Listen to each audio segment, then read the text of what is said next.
Hello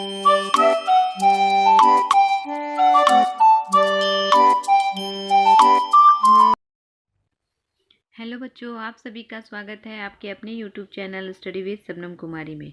बच्चों, हम लोग पढ़ रहे थे विज्ञान कक्षा 7 पाठ 14 ऊष्मा के बारे में। बच्चों, ऊष्मा के बारे में हम लोगों ने बहुत कुछ सीखा और जाना।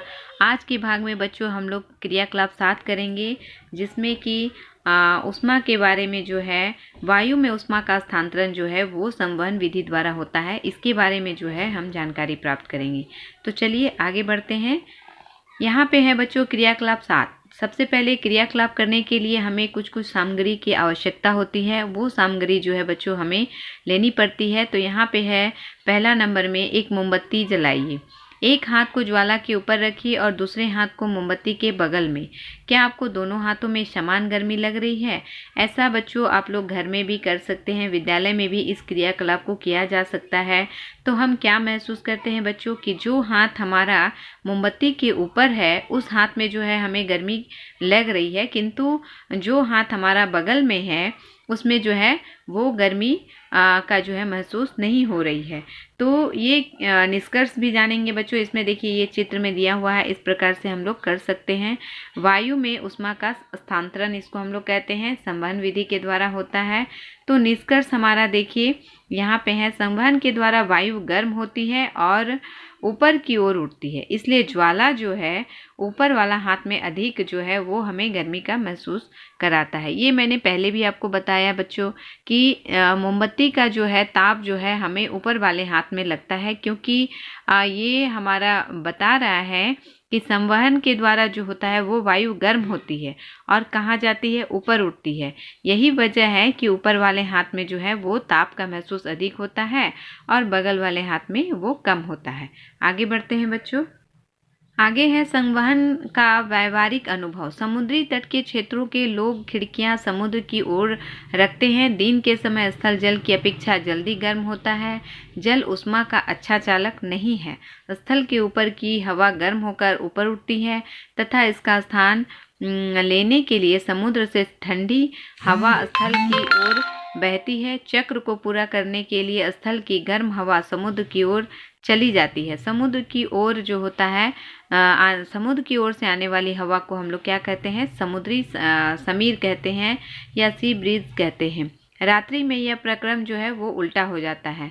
समुद्र का जल स्थल की अपेक्षा धीमी गति से ठंडा होता है, इसलिए स्थल की ओर से ठंडी हवा समुद्र की ओर बहती है, क्योंकि समुद्र की गर्म हवा ऊपर उठती है। यह थल समीर जो है लैंड ब्रिज जिसको कहते हैं कहलाती है। तो यहाँ पे आप लोग चित्र में भी इसको देख सकते हैं। ये सारी जो क्रियाकलाप होते हैं, ये जो भी चीज़ें हो रही हैं, ये संवहन विधि के द्वारा होती हैं। आगे बढ़ते हैं बच्चों। आगे है हमारा 14.8 में समुद्र समीर थल समीर। ये समुद्र समीर का यहाँ पे चित्र है और थल समीर का चित्र है। अब है यहाँ विकिरण विधि। जब हम धूप में खड़े होते हैं तो हमें गर्मी लगती है। आजकल सोलर कुकर भी मिलते हैं जिनमें सूरज की गर्मी से भोजन पकता है। आखिर सूरज से पृथ्वी तक ऊष्मा कैसे पहुंचती है? सूरज और पृथ्वी के अधिकांश स्थान में तो वायु भी नहीं है। चालन अथवा संवहन के द्वारा ऊष्मा संचरण में किसी माध्यम की आवश्यकता होती है, जिसमें बिना किसी भी पदार्थ की उपस्थिति के ही ऊष्मा का संचरण होता है। परंतु ऊष्मा के संचरण की वह विधि जिसमें संचरण के लिए माध्यम आवश्यक है क्या कहलाती है? वो विकिरण कहलाती है। विकिरण द्वारा ऊष्मा के संचरण में माध्यम की आवश्यकता नहीं होती है। आगे बढ़ते हैं। आगे है जब आग तापते हैं हम या हीटर के सामने बैठते हैं तो इसी प्रक्रम द्वारा ऊष्मा प्राप्त होती है। ज्वाला से हटाकर रखा कोई गर्म बर्तन ठंडा होने समय अपनी कुछ ऊष्मा को विकिरण द्वारा ही संचरित करता है। सभी गर्म पिंड विकिरणों के रूप में ऊष्मा विकिरित या रेडिएट करते हैं।